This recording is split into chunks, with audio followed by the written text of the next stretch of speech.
Hey guys, it's Maggie, and today we're going to be talking about a super fun subject, fistulas. Yeah, good old fistulas. They're a lot of fun, right? I've had a few people ask about these before, and I do have actually a little bit of experience with fistulas. I don't talk about it a lot. I have some personal experience, and then I have some experience of me being a nurse taking care of a patient with a fistula. We're going to talk a little bit about that, and I have shied away from this topic a little bit. There are certain subjects that I'm like, man, I feel like I don't have enough personal experience with it, and I want to be helpful to you guys when I make these videos, and I just felt like I didn't have enough information, I guess, to share on it. But I do realize I have some information to share. I've done a little bit of research, and I know that just talking about it can be helpful to even one patient that's online Googling their symptoms and they don't know what the heck's wrong with them, and what's going on with them might be a little embarrassing. They might be avoiding talking to their doctor about it. So I'm hoping that this just opens up the topic for you. You feel a little bit more comfortable talking about it, because this is something that a lot of people experience, myself included, to a minor extent. I'll get into the story, but a lot of people really do experience this, and I hope that you guys are never embarrassed or shy about your symptoms when you're talking to your providers, because those are the people that can help you figure out what's wrong and hopefully come up with a solution to it. All right, let's get into the magical world of fistulas.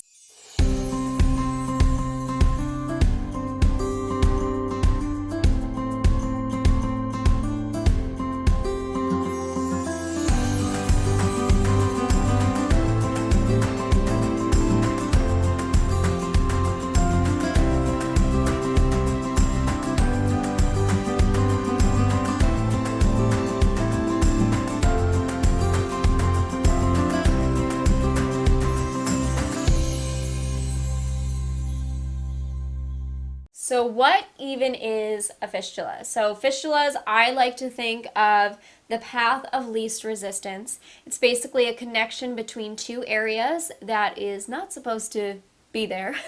And I always relate it to that path of least resistance. I think of like a creek going straight until it hits a big boulder and it has to curve around it. That's kind of what your body does. If it finds some sort of blocking area like infection, abscess, inflammation, whatever, your body tries to find another path around or out. Unfortunately, these little pathways that your body likes to make are not necessarily good, and they can cause a lot of pain, they can cause infection, and they just be really uncomfortable and annoying to deal with. So we'll talk a little bit about my own personal experience with a fistula.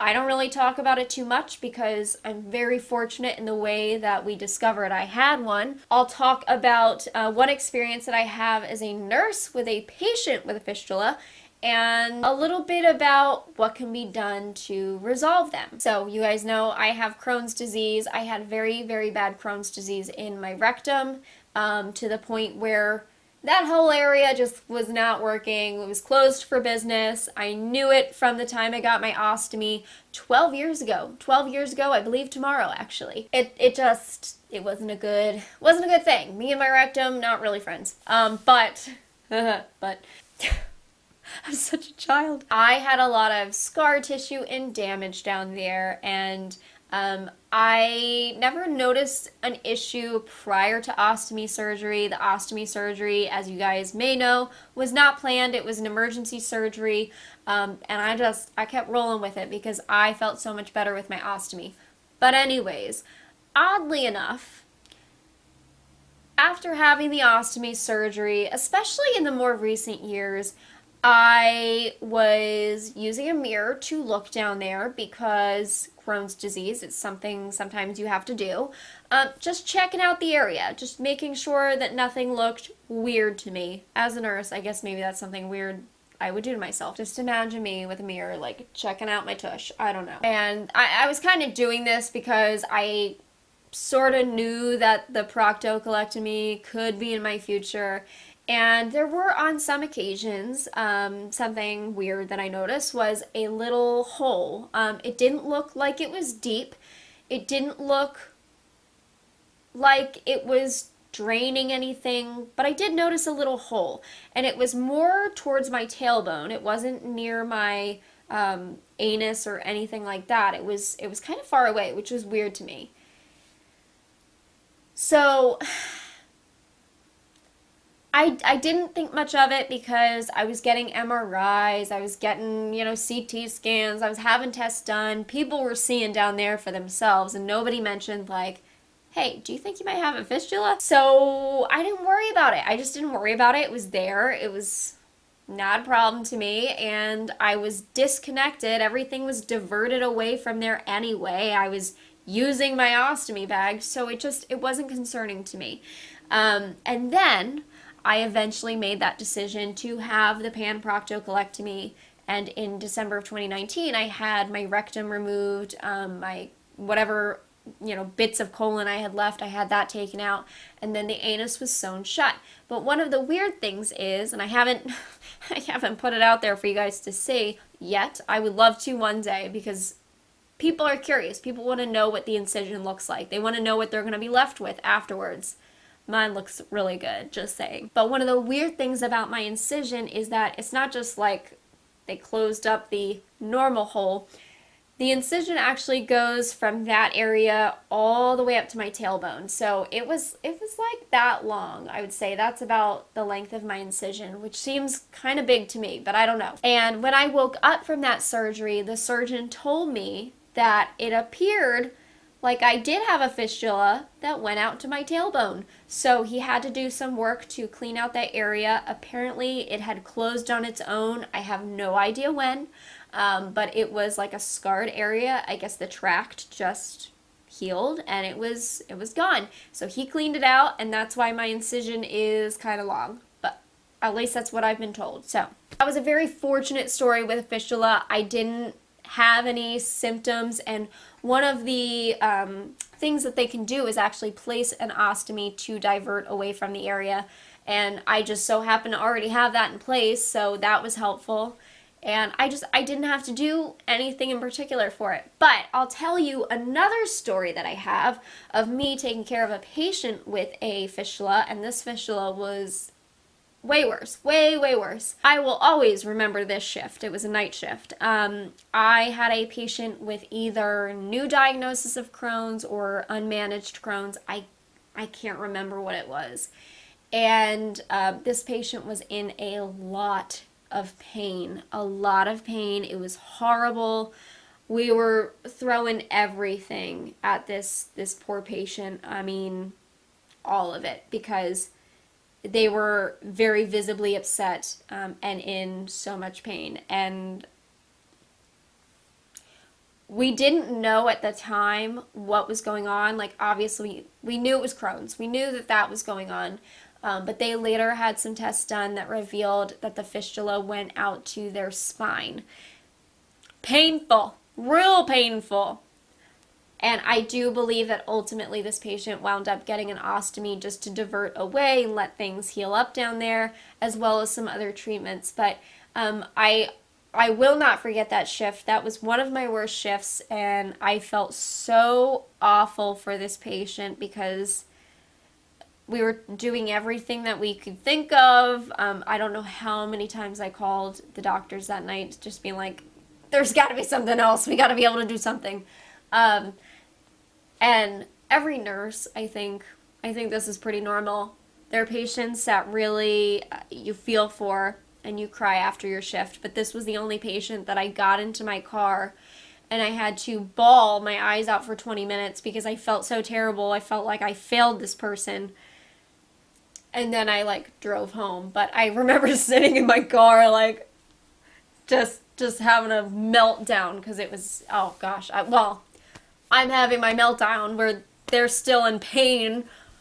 Oh, that was terrible. But yes, so they ultimately found out the fistula was going out to their spine.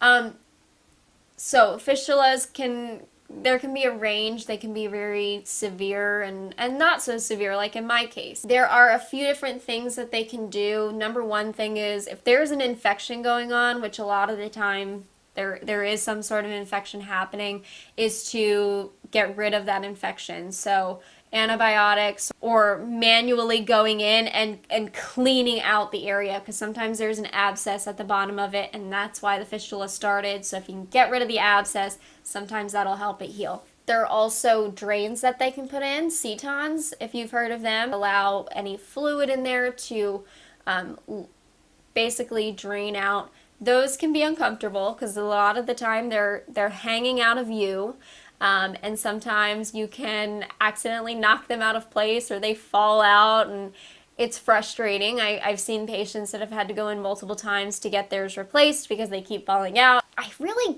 was really struggling to understand how the procedure worked, and then a nurse practitioner that I used to work with actually, I think she pulled up a diagram or something for me. She showed me how this procedure worked. I think this is so neat the way that they do it. Obviously not comfortable for people, but essentially what they do is they try to heal the fistula tract from the inside out.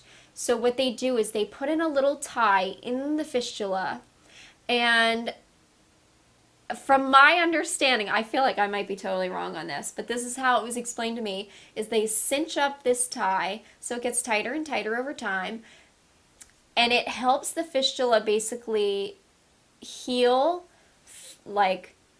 It's almost like you're moving the tract, the fistula tract, further and further and further towards skin level. So eventually the little bit of tie that's in the fistula will meet the skin surface and pop out, and then your fistula is skin surface and healed. Does that make sense? I feel like that's so hard to describe. But in the case of mine, the way that I would picture it is that the tie would kind of go through my anus, and then it would meet the fistula tract, go through that, and then it would come out in the skin, and then they would pull, basically tighten, until it got more shallow towards the skin, and then, it falls out because it's at skin surface. Editing Maggie here. Basically with these setons, you can either leave them in place to just drain out the abscess. It just keeps that tract open so it can continue to drain, or you can do the tightening method like I just described. Seems like there's a lot of things you can do with the setons, and I just find it so interesting. So one of the major things for fistulas is pain management. Like I told you about my one patient, it can be really severe. It can be so severe, such severe pain, and that is something that if you are experiencing... Hi, Bruno! You gonna come in here and stomp on my stuff? Yeah, he's coming in. Can you wait 5 more minutes, buddy? 5 more minutes? No. Oh, now the whole crew's coming in. Uh-oh, everybody out. Thank you. Okay. I think I was talking about pain. So if you are experiencing a fistula that is very painful, please, vocalize that to your team. They can be so painful. They're horrible. It's literally a tract where it's not supposed to be. You're connecting areas that are not meant to be connected. I'm just lucky mine fistulized out into the world instead of to my vagina or to my bladder. It could have gone anywhere, and it just went outside of me. I was like, your anus is messed up, so I'm just gonna make you a new one. Basically, that's how it worked. And then one of the most major things they can do is ostomy surgery, like I mentioned before, just to divert away and take pressure off of the whole system down there, so that way it gives it a chance to heal. There's nothing passing through that may contain some bacteria that would continue to infect other areas. So one thing that I thought we could do, if you guys would like to, is, I know a lot of you guys have experienced fistulas yourselves, and if you're willing to share in the comments below your story with a fistula, I would love to read them in a video and kind of discuss it. If you talk about the symptoms that led you to your diagnosis of a fistula, what you experienced, how you managed it at home, what treatments your providers did for you to hopefully heal it, things like that. And let me know if you want to do that. You can comment below your story. Let me know if you're okay with it being shared in a video, and also let me know if you would like your name blocked out from the video. If you don't specify, I will automatically block your name out because I don't want anybody feeling like they're put on the pedestal, because the pedestal can be a little intimidating, I'll tell you. But yes, please, if you're willing to, share your stories below, and we can hopefully share some of them in a video upcoming. So, alright guys, I hope that you are feeling good. I hope you're not currently dealing with a fistula, but if you are, I hope you're comfortable. I hope you're getting treatment for it, and I hope that it heals as quick as possible. So, alright guys, I will see you in the next. Bye.